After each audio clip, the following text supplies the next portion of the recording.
people. Welcome back to the Built for More podcast with myself and Jordan. Hold on, you're echoing yourself. How? Stop now. Go on. Welcome back to the Built for More podcast with myself and Jordan. Quick thank you to those of you who are still listening. If you're still listening, thanks. And yeah, we're just going to dive straight in. I believe this is episode 12. I have decided for this episode that I'm literally going to put Jordan on the spot. He is in the hot seat, and this episode is going to be all about him. I am the interviewer. He is the interviewee. Why have you turned your back on me? I'm in the hot seat. Oh, right, okay. Those that are listening, you need to watch that to see what. So yeah, before we dive into the episode though, since today is all about Jordan, which my life is all about Jordan, No. he is going to just quickly touch on something he's launching at the start of next week. So I believe it is called the Coach's Cut. So if he wants to take over and explain to you guys what that's all about. Well, you pretty much mentioned the Coach's Cut. So essentially for you coaches, so if you do watch or listen to this, if you've seen my Instagram, if you've not, some of you'll know what it is, ones that I work with. But essentially for you coaches, something that Devon struggled with, something that I've struggled with in the past, and many coaches that I work with where they neglect themselves because life is busy, jam-packed schedule, you're coaching your clients, you're helping them get their goals, and you've kind of neglected yourselves, and you're a bit out of shape, feel like shit, look like shit. And this time of the year, it's a great chance for you to regain that spark, I guess I'd say, and get back, regain that focus, especially with most of your clients probably going on holidays. So you've got no excuse of you using, I just need to get more time aside and then I'll be able to crack on.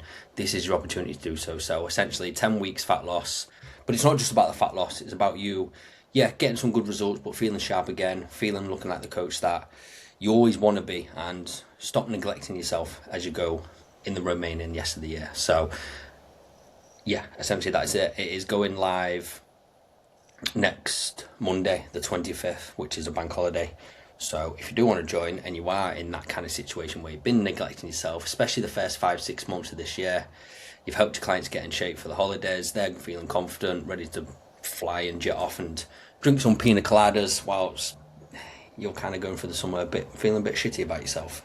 So don't neglect yourself anymore. Pina colada is definitely your favourite holiday drink, isn't it? Yeah. That and a Desperado. Yeah, but not everyone does a Desperado. It's annoying, isn't it? Yeah. Desperado. Oh, the one I had in Marbella, because that was a different flavour. That was good, that one. But Dominican made me give tequila, pina colada. Pina colada is not tequila. No, I'm saying both of them, because I had tequila as well. Dummy. Do you know what? I'm going rogue and off script already. I know, we're literally like 3 minutes in. Speaking of, because I've got quite a lot of questions for you on this podcast, this episode, but I haven't really touched on what you're doing at the minute, which is obviously working with a lot of coaches and coaching coaches, and what you've just said. So one thing we was discussing the other week, I don't know if this is an opportunity to bring this up, but we can cut it if not. We've noticed, and we've had that conversation, some coaches are funny about having a coach, right? Right. Like, and we have discussed this till kind of a blue in the face because we don't get it, but we have seen a pattern with it. And some coaches who have a coach really don't like to kind of credit their coach or anything like that. And it's almost as if they're embarrassed to have a coach or they don't want to admit that they've got a coach. Whereas, like, it's just so funny to see such complete different mindsets of people around that, really. Because as a coach myself who has a coach, I couldn't care less. Like, I tell everybody I've got a coach. But maybe it's different because you're my partner, I don't know.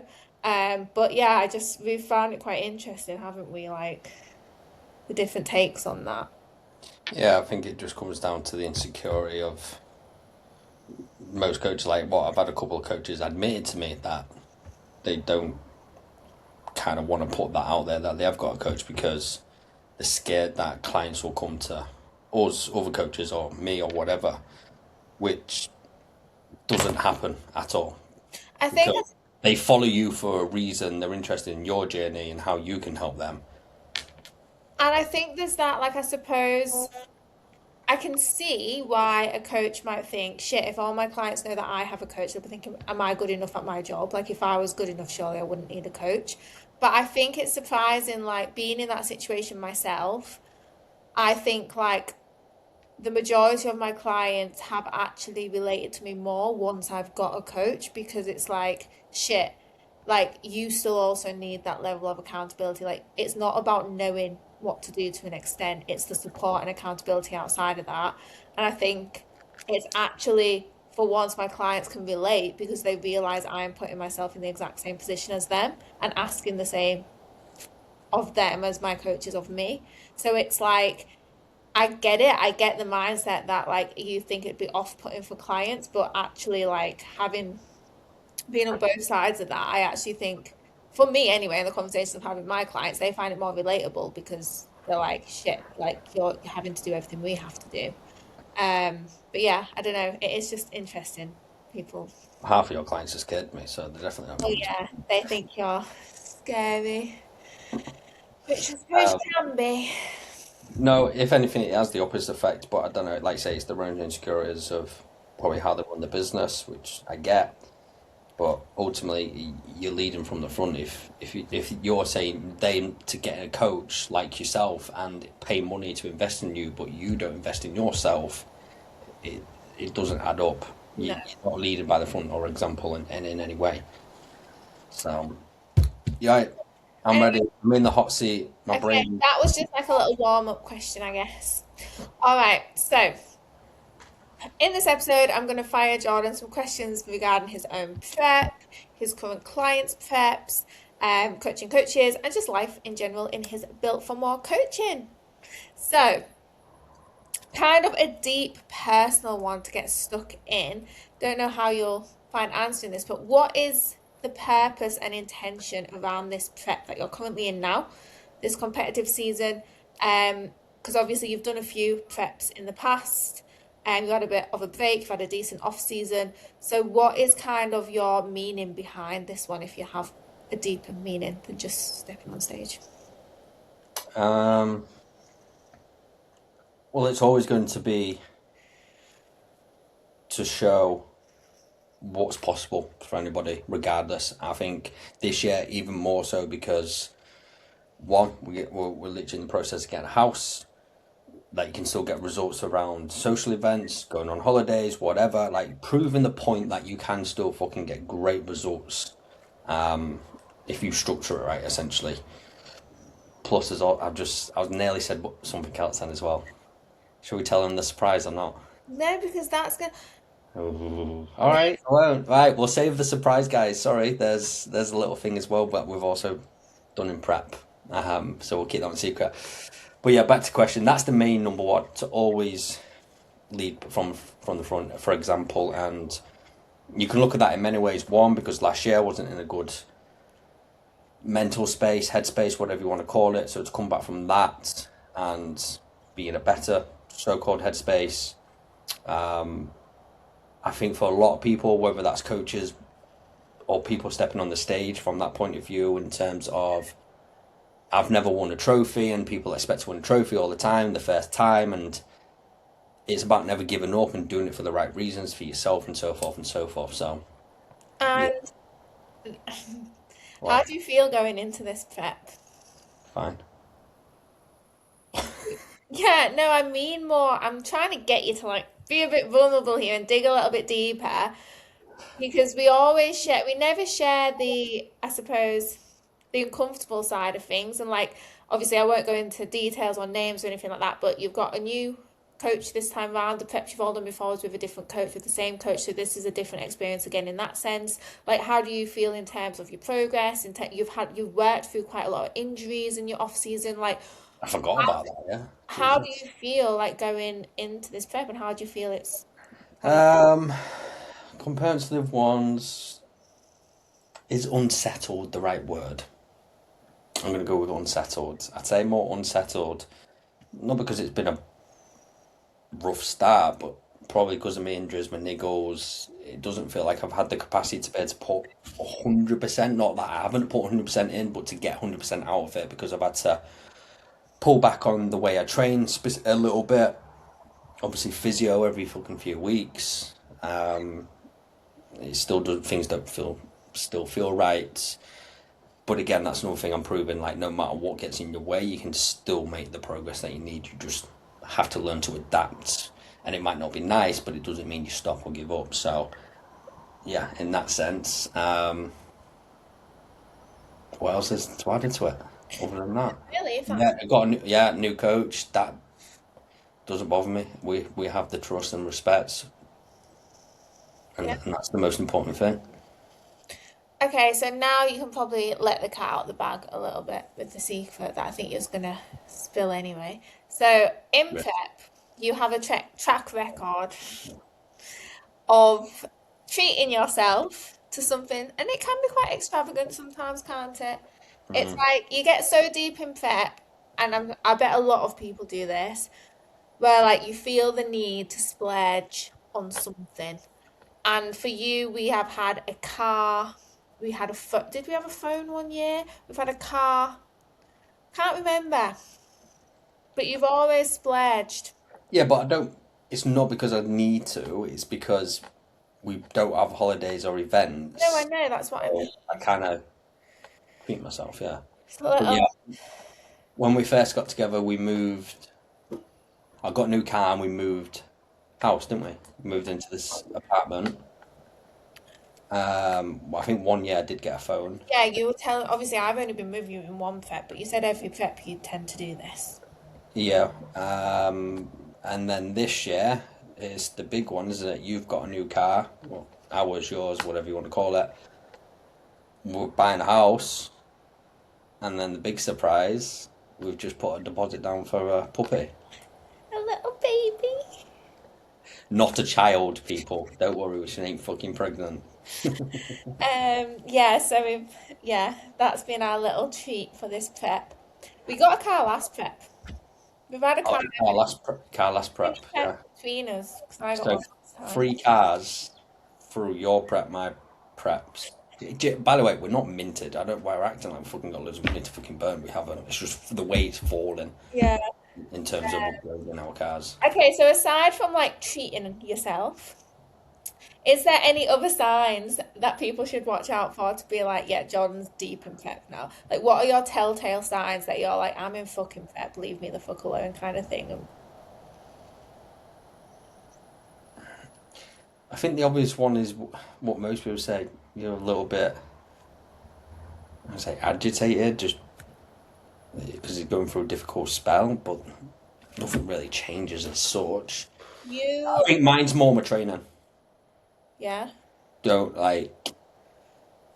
I need to focus. Like, I think it's just known. It's difficult for people to know, but when you haven't got certain energy, it's not because you've been disrespectful. It's just that I've got to get it done and get out.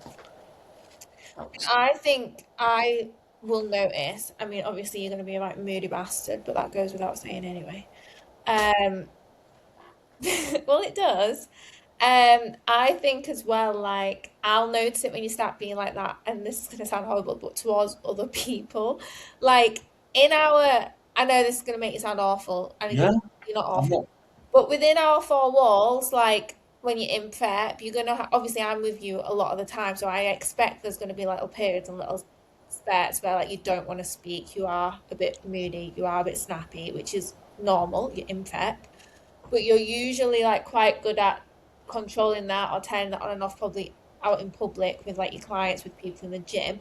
But I know when you get deep in prep and you really are, it'll even start showing a little bit out of our little bubble.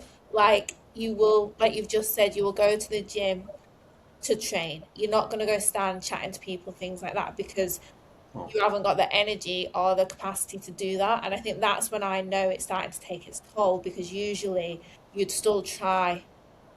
I mean, I try and do that anyway. I don't like to go in. I'm there for a purpose to Yeah, get I me. know, but like professionally doing what we do, if people come up to us and chat into the gym, you're not just going to shut them down because at the end, That's why I love my headphones on. yeah.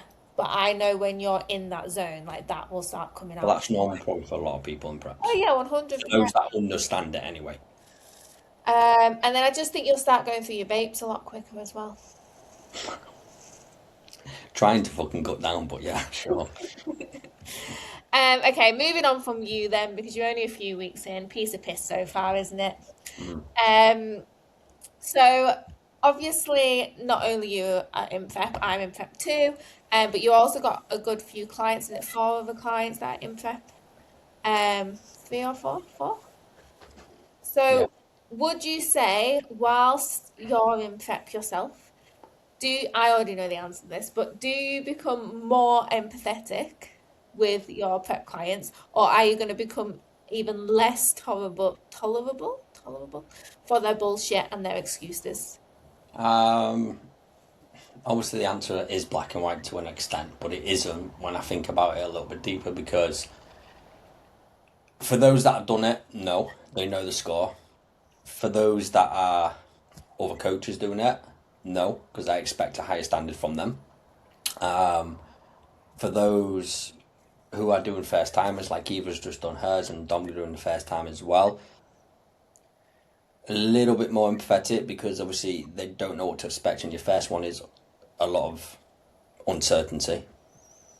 So yeah, a bit of both. But ultimately, those that have done it, you know the score. What But even those that know the score have been told off recently, haven't they? Oh And yes, they'll putting know who they are. I mean, they don't milk even in listen to their this. coffees, putting milk in their coffees. Now that sounds stupid because a lot of people go, "What do you mean they got milk coffees?" It's not that actual. Oh, I just snorted when I laughed. You're a little fucking pig. Yeah. So yeah, go on, carry on. I was about to say, me being in prep, obviously you're not gonna tolerate any excuses and bullshit from me because you never do anyway. Um, I think people find that funny though. I think people expect you to be sympathetic and empathetic towards me, and you're probably the least towards me because you just like, I expect the highest standard from you. Yeah. yeah, it's not fair really. Anyway, and No, then that's wrong to say. It's not because it's not fair. that You leads me on to my next question. And again, I already know the answer to this, but as your prep client, what is like one thing that I do well in prep? I don't know the answer to that bit. And what is one thing that I do that really drives you up the wall? what drives me up the wall is when you don't do it as much because obviously I had to tell you to stop it. But to stop messaging me fucking certain things on a regular basis, like you don't expect that from your clients, so why are you doing it to me? And you'll Oh, say because I'm doing it yeah. as your partner and so forth, which I get, but you know that it's hard for us to keep things separately, which we're trying so hard to do. I'm going to elaborate on this. I'm throwing myself under the bus here. Yeah, because it does sound pathetic when I say it out loud, but I'm going to say it anyway. I do randomly, or I did, I have got so much better because he's told me it annoys him so much, but like, I'll randomly message Jordan, like, when I'm training, if I'm having a really shit session, being like, oh, this session's shit, or like, I've only two exercises in, I've got no energy, CBA, or whatever. And then like the same when I'm hungry, if I'm just randomly like not with him that day and I'm at my mum's and I'm sat on the sofa thinking, fucking hell, I'm starving, I want my next meal, I'll message him being like hungry. And like in my head, in them moments, that's just me messaging my boyfriend, having a little vent, not expecting him to find a solution, not expecting even a reply. It's just me as I would message like my best mate, being like, oh, I'm hungry. I don't Who think messages the best mate telling them they're hungry? you're my best mate. No, but who does that? Well, girls, I think. Oh, this is I, what I find it's just with me, like, people. I'm not thinking too much into it. I'm like, oh, I'll message and be like, oh, what a fucking shit session that was. Why would I care if you're hungry? Yeah, I don't expect you to care and I don't expect a solution. It's not like me sending you that being like, help me fix this. There isn't a solution, Yes, so I know. But that's what I mean. I feel like you then interpret that as like the coach being like, I'm moaning and I'm expecting like something to change or reply. And I think in my head, that is me just then actually venting to you as my boyfriend, not my coach. But I do take on board everything you said and I completely understand it. And it would drive me insane probably if it was the other way around. yeah. But I'm just speaking of where I was coming from with that. Like I wasn't I You just, got, yeah. like I said, I just find it weird. I don't ever message you to tell you I'm hungry. That's fine. Oh, I'm hungry. Let me text her. Hungry.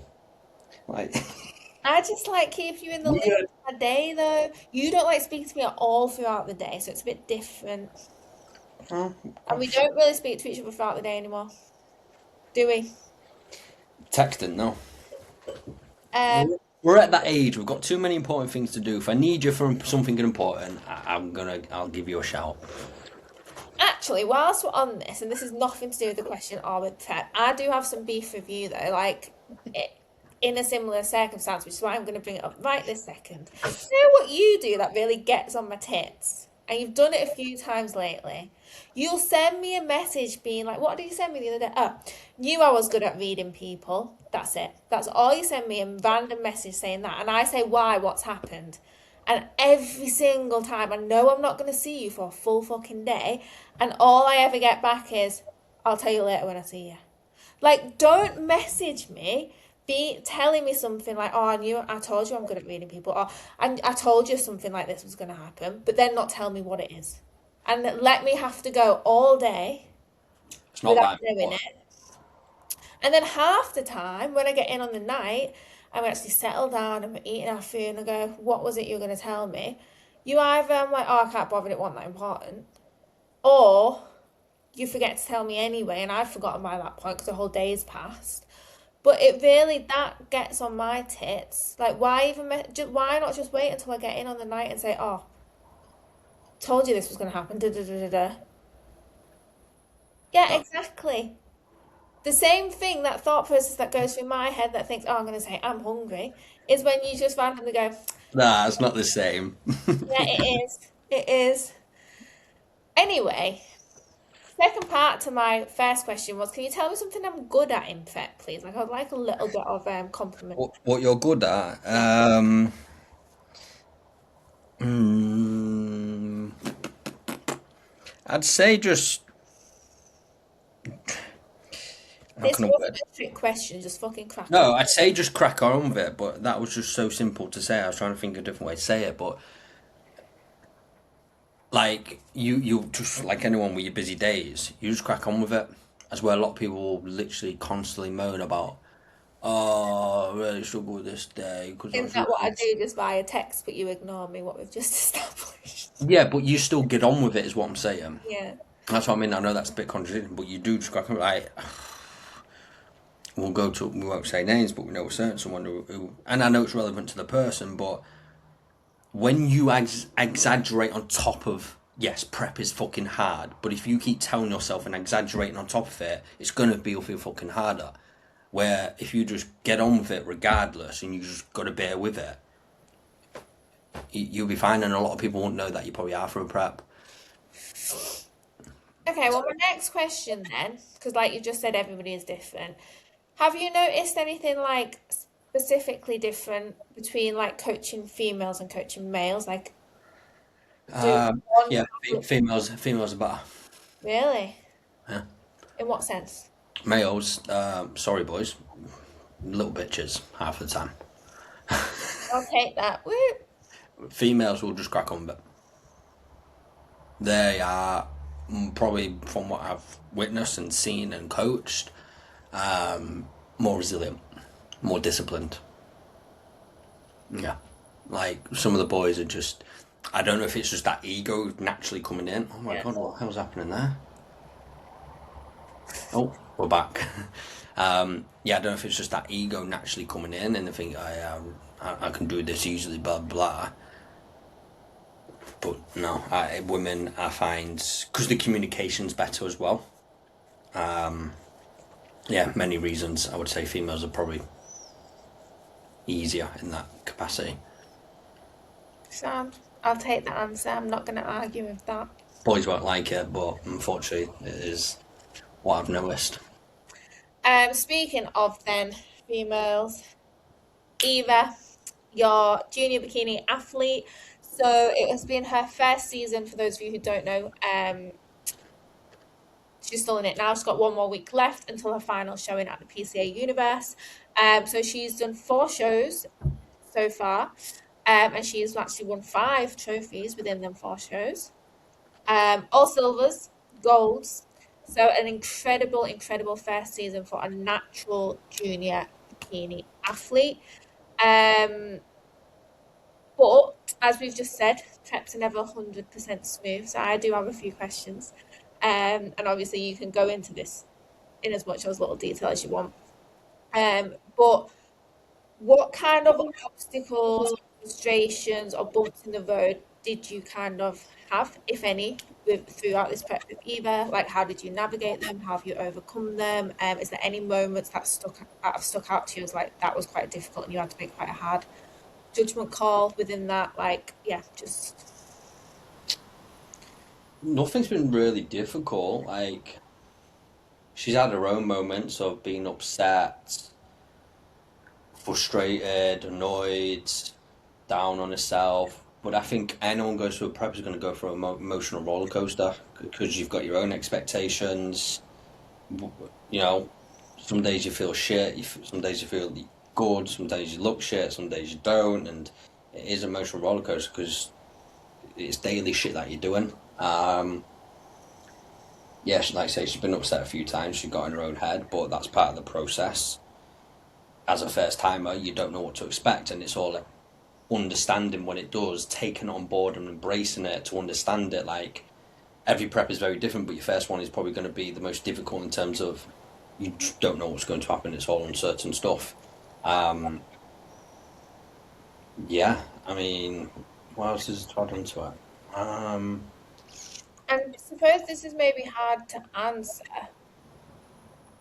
but is there anything, any decisions you made as a coach that like you'd make differently if you were faced with that again, or like, and I'm not saying that to kind of prod at you to be like, did you make not mistakes, but I just mean like, because sometimes in hindsight or retrospect, you don't know how somebody's going to respond to certain things. So, don't know. No, overall it's very smooth sailing. Like you say, the only judgment call we had to make because originally we wasn't going to do a 10-week prep.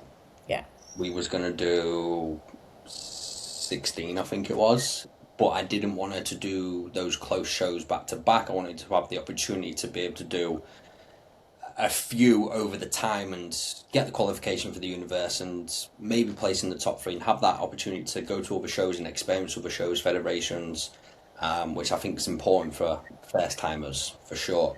So the only judgment call we had to pull back 6 weeks, and it meant going right. You're gonna have to fucking dig a bit here, but because of the position that she kind of was already in after a photo shoot, it was a little bit more manageable in that sense. Not easier, but definitely manageable. yeah, Judgment calls again. I mentioned it on my Instagram. Even though she came second the first 2 shows, I wasn't happy with the look that we brought. The next 2 shows after that was much, much better and improved, which then obviously showed at the other federation by getting the win, which is fantastic. And then going into Universe is a whole different kettle of fish because it's the best of the best. yeah. And for her and for me, we've spoke about it, and it's just about seeing where you stand as a natural junior bikini amongst the best of the best. Whether you place or not, it's not about that. You've had those trophies come your way, great. I want this to be a really busy lineup so that she goes, cool. I know where I am. I know what I need to improve on. Therefore, that has the knock-on effect of having that momentum and motivation moving forwards after prep. And I think as well that moves me on to the next question quite nicely because obviously, like we say, her first few PCA shows, she kept walking away with the silver trophy, and then she finally got her gold at the FitX, which was a different federation the other weekend. How did that feel for you, like as a coach, seeing her finally get that first place? But then I have a second question off the back of that. Obviously, she actually then took silver, second place in the bikini tall, so the open category. And how was it like seeing her against, not against, I don't want to use the word against, but yeah, ultimately, stood amongst probably athletes that weren't all juniors, have been doing it different lengths of time, different physiques, like, and she still held her own. So like, as a coach, that must have been like a good moment to see her get that gold and then also to hold her own in an open category. As I always say to Eva, it's just my job. It is. It's yeah. It's. I'm like that with you though. That's not just with like certain people. I'm with that with you, and my coach head is on more than my boyfriend head when it comes to your show. Well, I would like to think about that with Eva. She's not your girlfriend. No, but you know what I mean. Like I'm not just saying because my coach said it on there because it's my client. I'm also the No, same I with know. you. I know.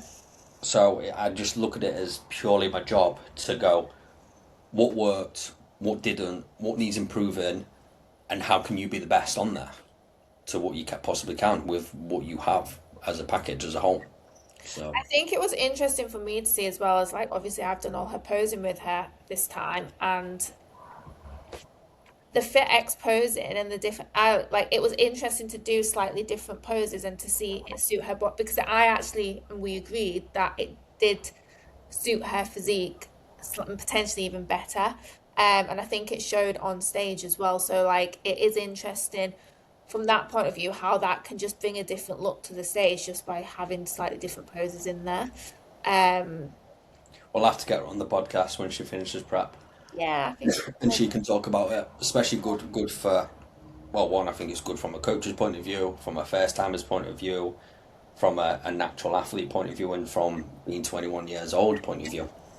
In a lot of ways. all right, just to round this off then, forget your clients, forget us. In general, and this might be a little bit of a controversial question, but you've always got such strong opinions, so I'd like to hear your answer. What is, I got strong opinions or argumentative. I don't know, confrontational, I'm not passive confident. aggressive? What is your kind of biggest pet peeve or what you find frustrating that you witness on show day? And this can either be from athletes themselves or coaches or just the day as a whole. Like, what is something you see that you just it grinds on you? There's a couple of things in my head. This is both athlete and coaches because we see it. I see it backstage at the last show. If your fucking client does not know the protocols to pumping up backstage before going on stage, and you're not backstage with them, especially when it's free to be able to, and all coaches will allow backstage, why the hell are you not backstage? Why are you fucking somewhere else for them waiting for them to come off stage? And two, that person also cried after stage because she messed up her posing because she didn't realise it was different posing. Sorry, one, athlete, you should be doing your research for the federation. But also two, coach's responsibility is to take care of your athlete, not just go, I'm going to get you shredded to go on stage. And also, like you say, yes, it is the athlete that It responsible, is, but it's also you have a duty of care as a coach, just like I did with Eva. especially because she's what not. Don't want to put too much information out. That specific athlete was 19 years old. Like she's very young. It's her first season. And I also think like as a coach as well, surely leading up to that show you've been doing your check-in photos. Why have you not said in the check-in photos you might want to double check your posing for this show because it's different federation and I'm sure the posing's different. I'm not saying the coach had to go away and find out what that was. The athlete maybe should have, but surely at some point through check-ins you should know to be like, can you start sending me the other poses, please? Because that's what you're doing this week. But again, I'll also double down on that a little bit, and I also think it's because there's again, I don't like doing this shit because I don't want to shit on other coaches because coaches have to learn in order to get better. But I think a lot of coaches go into the bodybuilding, and I know I'm fairly new to it as well, but I will never do those kind of things personally. I think are basics, but also a lot of coaches just go in for it for the glitz, the glam, and the clout, rather than going, how can I make my client look and feel the fucking best and know exactly all the protocols? I think that was it. I think that's when it kind of hit us when, like you say, she got so upset, this athlete. And you would because she was embarrassed because she'd had her pose. And again, fit X, and I'm not think calling them out or anything like that, but she was corrected on stage in front of an audience of people. Like they either should have just left it and had given her inner feedback, or I just think like again, no wonder she came off stage and was really embarrassed and got very upset. And that was the bit that's a bit heartbreaking because it could have just easily been avoided if. But it was also the pump up protocol. I was just, yeah, it wound me up. I was like, your coach just doesn't know what protocol to give you, and all you've done is just a bit of this and a bit of that. There's no structured plan to it, especially for that specific category that you should be probably pumping up the areas that you need to, and you didn't. Yeah. Anything else that you see? I know one for you What? that you've mentioned on a few show days. You've seen some really good physiques, especially in men's, because obviously that's you and like men's physique. And you've like it wasn't last show, it was the show before that we went to, I think the PCA one, that you just said like some of the posing was horrendous. As in like they had half decent physiques, but some of them looked like they'd not even tried to learn the poses. Like why would you do that to yourself? Yeah, I get. Do you know what that one was? It a first time show? No. Oh, God, then that takes my what I was going to say away. Yeah, like again, posing's one of them things. People think you don't need it until you do.